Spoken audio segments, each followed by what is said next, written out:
What's on your radar, Briahna? Well, Robbie, revenge might be a dish best served cold, but Schadenfreude was delivered piping hot over the weekend as one of the loudest voices that's been calling for the cancellation of former Harvard president Claudine Gay found himself in the hot seat himself after insisting for weeks that Gay's plagiarism was disqualifying and a source of shame for Harvard. Billionaire hedge fund manager Bill Ackman was forced to defend numerous plagiarism allegations leveled at none other than his own wife. That's right, the Harvard megadonor's spouse, Neri Oxman, was exposed by Business Insider on Friday as not having merely plagiarized, but as having embarrassingly stolen full sentences and paragraphs from that not so well-regarded academic source known as Wikipedia. That's in addition to intellectual theft from other scholars and technical documents. Even neutral observers in the plagiarism wars, like author and cultural critic Thomas Chatterton Williams, observed that Oxman's plagiarism was in fact worse than what Gay did.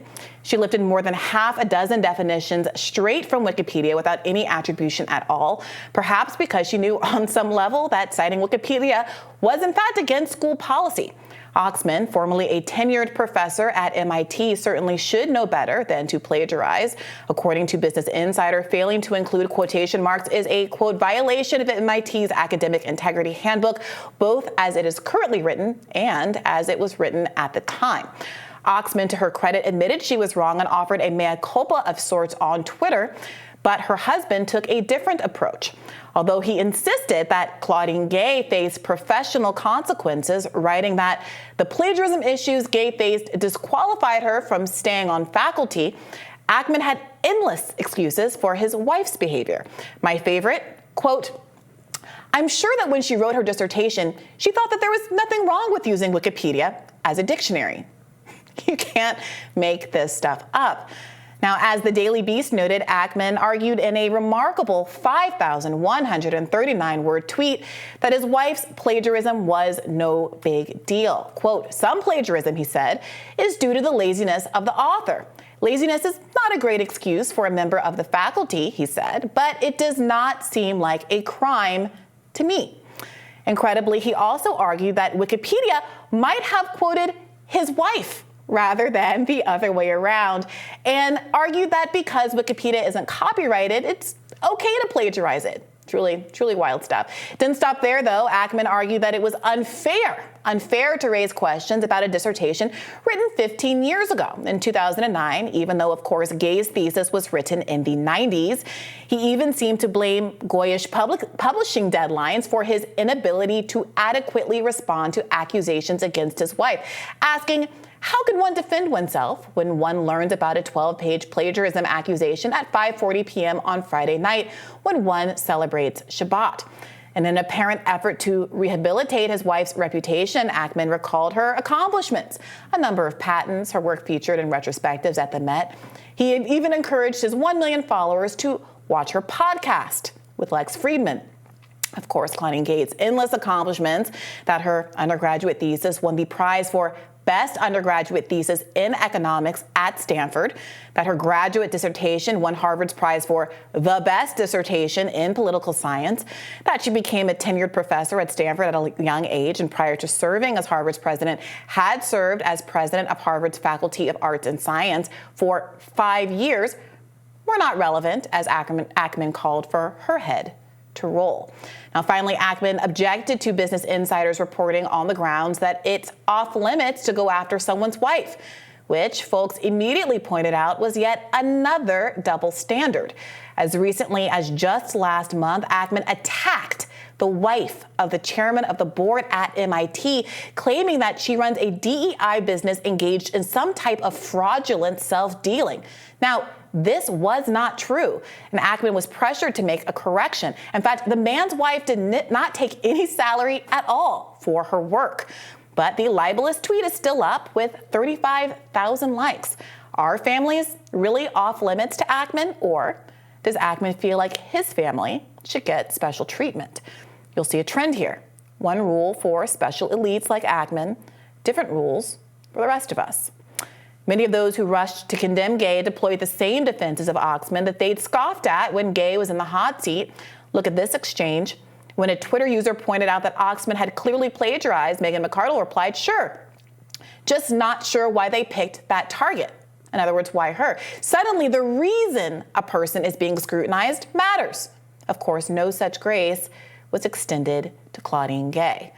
Now, for weeks now, I and others have argued that because new AI technology can comb through lengthy papers for sloppy rephrasing and failures to provide citations with much more precision than a student could self-edit or a professor could review in the past, any pre-AI paper subjected to that kind of heightened scrutiny is likely to turn up some error.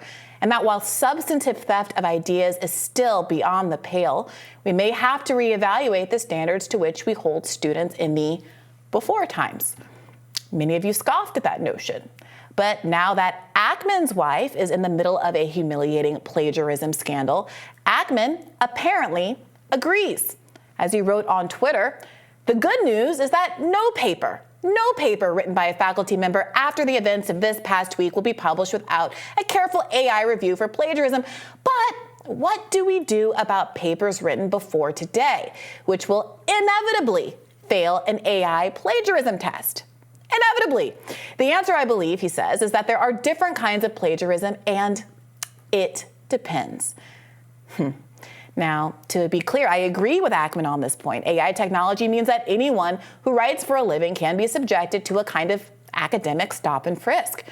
Remember, stop and frisk was ruled unconstitutional because selectively stopping people because of some bias, because of their race or their income or where they live, is discriminatory.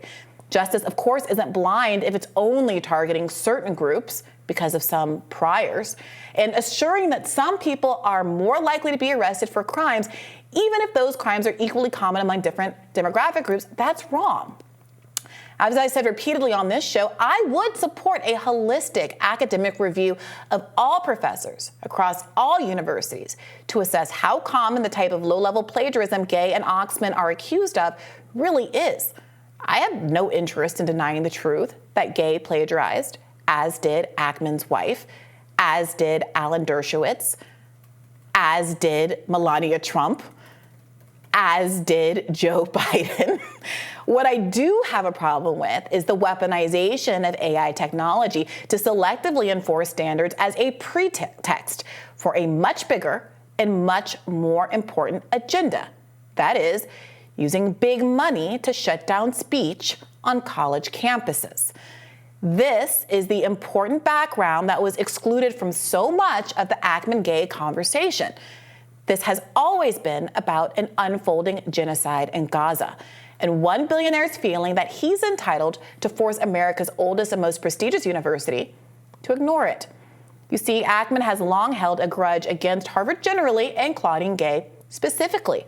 As the New York Times reported last month, Ackman, by his own admission and according to others around him, resents that officials at his alma mater, to which he's donated tens of millions of dollars, and its president, Claudine Gay, have not heeded his advice on a variety of topics.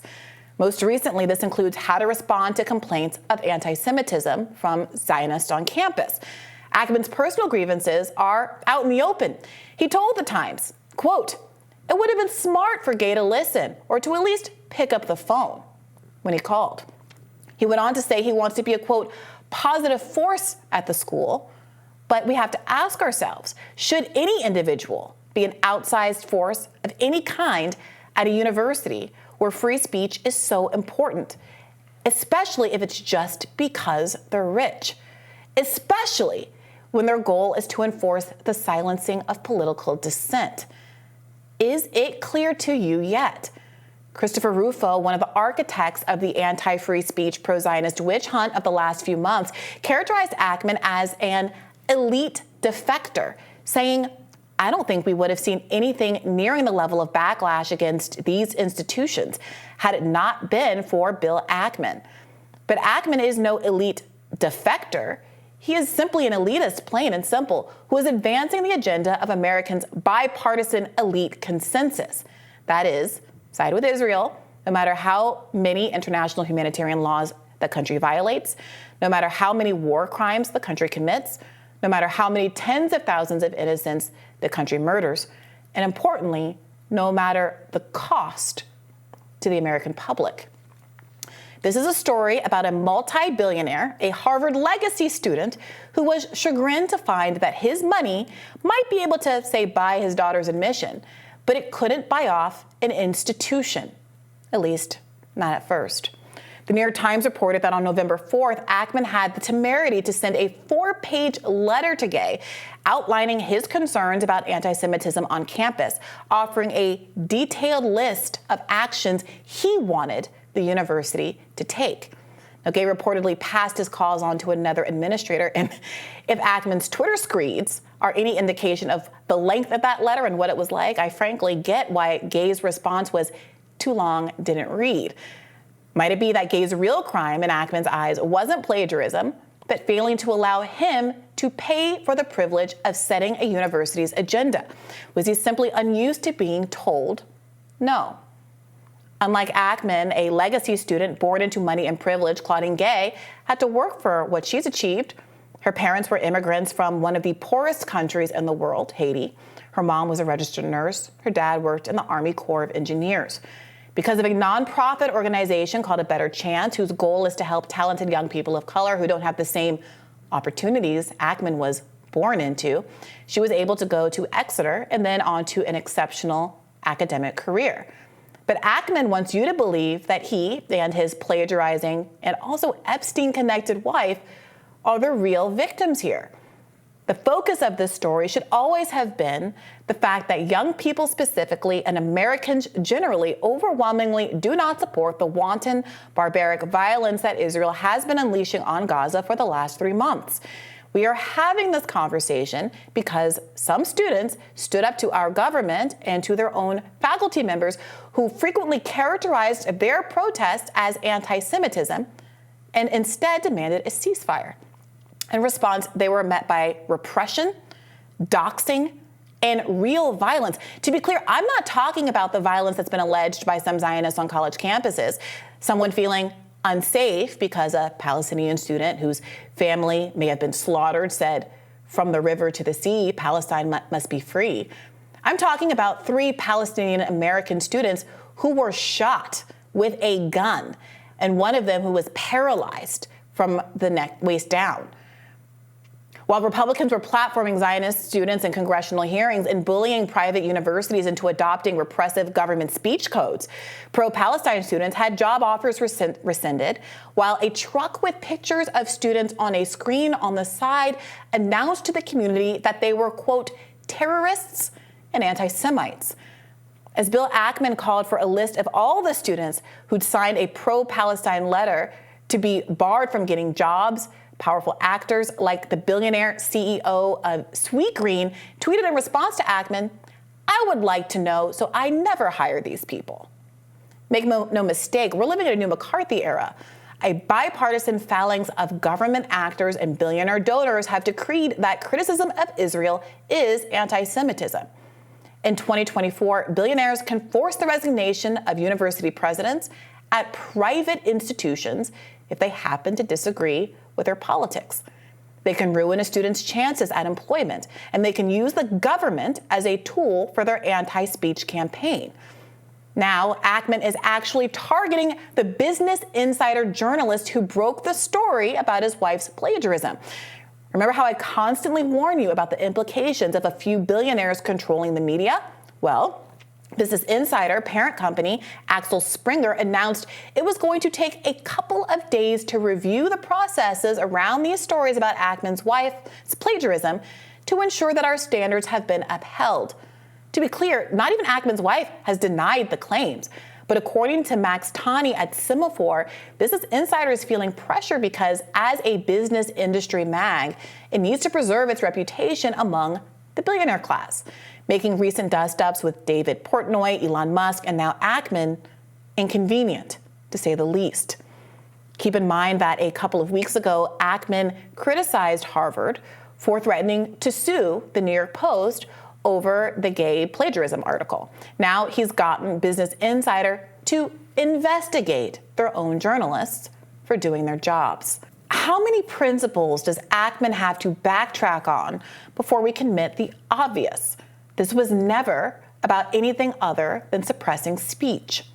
Remember, when Gay resigned, her attackers announced the pogrom wasn't over. Elise Stefanik, who led the state-backed arm of the attack on private college administrators, tweeted, "2 down, 1 to go," referencing the resignation of both Harvard and Penn's president. Now, of course, the third MIT's president has no plagiarism allegations pending. This controversy was always about freedom of speech. I'd encourage you to speak up about it while you still have the right to do so. I think the attacks on Neri Oxman are politically bad faith, motivated by her political opponents. They're political in nature and thus should be ignored. Okay. I'm kidding. But that's what we were told about Claudine Gay. Now, I don't care. If she committed plagiarism, she should be held to the exact same standard. If she's in an academic role and she should be investigated. If found to violate the policies, then that's fine with me. What do I care? What you should care about is the fact that a billionaire can leverage his wealth to influence the speech codes at a private university and successfully oust a president according to his own personal politics. That is what is that question here? Again, ousted. If we're talking about Claudine Gay, we're talking about someone ousted for plagiarism. I mean, I've gone over it a million times. You can watch all my radars. She was guilty of it. She was held accountable. I don't care if you go after other people or his wife or anyone. Like, that's fine. It was about the actual plagiarism aspect of it. I don't think the policies of Harvard or MIT or anywhere else should change to become less friendly to freedom of speech. In fact, it'd be hard for them to become any less friendly to freedom of speech, given that they rank last and dead last on objective rankings of such things. But sure. Bobby, you saying I don't think that isn't doing very much work because you don't control Harvard's policy. Bill Ackman does. And Bill Ackman does think that they should be more restrictive on pro-Palestine students. He has called for them to be doxxed, for them not to get jobs after graduation. And he has literally used his power and influence to change who the president of the university it is. So whatever you think, I'm glad for whatever thoughts are in your head, but the reality is that we live in a country now where billionaires are empowered to decide what we learn in our universities and have the power to leverage an arm of the state to make employment decisions at a private institution. And you can say you don't care about that because you think the underlying plagiarism is real, but it's obvious that Gay did not have to resign because of that plagiarism, that the board did not have to turn on her and force her out, and that the reason that they did was not because of some abstract principle of academic integrity, as evidenced by the fact that there's no interest in doing an investigation into the academic integrity of anybody else that's working at the university, but it is about the fact that billionaire donors, it's not. This is well reported, and I just spent a 20-minute radar explaining to you what happened. Billionaire donors threatened to withdraw their money from Harvard University. Ackman, who was given tens of millions... They don't have to give their money to the institution. We all know that, Robbie, and they aren't. Okay. They're withdrawing their funds... How dare you not shower me with They're withdrawing their funds to influence the speech allowances at a private institution. You've said you don't care. Millions of Americans do, and that's what I'm putting on your radar today. No, I care that Harvard is a place and all these institutions follow the policies that they state that purport to defend free speech, and they should be places where free speech is respected, as their policies say. They have failed to live up to that commitment for pro-Palestinian students, for pro-Israeli students, for students of all kinds, for non-ideological reasons. I'm not disagreeing with you at all, and I don't want there to be a pernicious... for pro-Israel students? How has Harvard they failed to live up to it for all... No. How has Harvard... You just made an assertion that Harvard has failed to live up to its obligations to protect the speech of pro-Israel students. How has it done that? Because they are ranked dead last for protecting free speech. What example? That ranking is not particular to the issue of Israel-Palestine. So what evidence do you have? Because I have mountains of evidence that Harvard has not protected the speech rights of pro-Palestine. I don't know how many times I've had to do radars to go over the violations of speech policies at these universities. And I've condemned the violations of Palestinian speech activists' rights in Florida and other places. So well, here we go. It's happening in full force here at Harvard, and it can happen all across the country with much smaller donations, to be honest, because Harvard has a pretty big endowment. And someone like Ackman isn't even really a top donor at Harvard in the grand scheme of things. Imagine what billionaire and millionaire donors at smaller institutions with smaller endowments can do to coerce the speech policies and even hiring choices at an institution that you might care about or that you might have gone to or that you might be planning to send your children to. It's a very scary time. Do you not see how the specific plagiarism allegation against Oxman that is being made is the exact same, like it comes from a place now of political reprisal? But Robbie, I don't care. Of course it does, but I don't care about Oxman. The issue is that Oxman being accused. I don't care that it comes from a place of political reprisal. Let me finish this sentence. The problem of what Oxman's the accusation against Oxman is exposing is that Bill Ackman did not believe a single thing he said as he was attacking Gay. Everything that he said about how serious the accusations were, about the gravity of the academic violation, about how disqualifying it was for her to be in an academic institution, how her reputation should be disrespected and ruined. None of that pertains when it is his own wife. Suddenly it's, oh, this isn't that big of a deal. This isn't the worst kind of plagiarism. It is a worse kind of plagiarism than what Gay engaged in. But when his wife does it, he says, well, this is a de minimis sort of plagiarism. This is just a failure to cite Wikipedia. This is not that big a deal. The intellectual merits of this woman and all her other accomplishments still I think that's not very persuasive at all. But I was told, again, that the motivations of the people bringing up plagiarism accusations should discredit them because there's a political agenda underplay, and I'm saying that's the exact same thing. But no, I don't care. I'm not defending Bill Ackman or his wife. No, seems like she is guilty of plagiarism and she's suffered the exact same thing. No, I'm not missing the point. You're missing the point. The point is that it was a serious accusation that the president of Harvard was accused of, and she is out for that reason. She's still teaching at the university, She's not out for that reason, Robbie, and I've explained it and everybody gets it. So I'm done with this. The point I was trying to make that you cut off was that no one is trying to get Dr. Oxman fired. The point of exposing Dr. No one is trying to get her. She doesn't work at MIT, Robbie. There's nothing to fire her from. The point of exposing Dr. Oxman is to reveal her husband's hypocrisy. That's what we learned from this. Hypocrisy revealed. Right. I'm not. And so, therefore, it wasn't about, as you keep saying and you just said, the plagiarism. Obviously, it was about the plagiarism. Obviously, it's clear from Ackman's own statement that he does not believe that plagiarism is disqualifying in the way that he averred it was when it was about Claudine Gay. Claudine Gay had was reviewed by the Harvard board, and they said they were not going to fire her. Ackman, that was in mid-December. Ackman continued his progress. And then there were 16 more accusations of plagiarism that emerged afterward. And between Thursday and Friday, another dozen accusations about Oxman were revealed, and we'll see how many more actually come to light as we continue to interrogate her record. But the point is that the Harvard Academic Review said that she was still qualified to be president, and she still, in fact, is a teacher, going to continue to be a professor at Harvard University. Again, revealing that none of this is about actual doubts about her ability to do scholarship or to teach classes. It's all about ousting her from the decision-making position she was in as head of the college, and the fact that she did not reply to Ackman's 4-page letter or answer his calls, which he felt entitled to have a one-on-one with her about because he had donated millions of dollars to a school. This is about elite capture, plain and simple. Well, it sounds like a separation of Harvard and Ackman would be fine. They don't get any of Ackman's money, and he has no say over the policies. I don't want him to have any say over the policies. But he does. So here we are. He does. That's what this entire segment and about this entire story is about. No, he does. The president. All right, we've talked about it enough. You can decide for yourself. Let us know. More Rising right after this.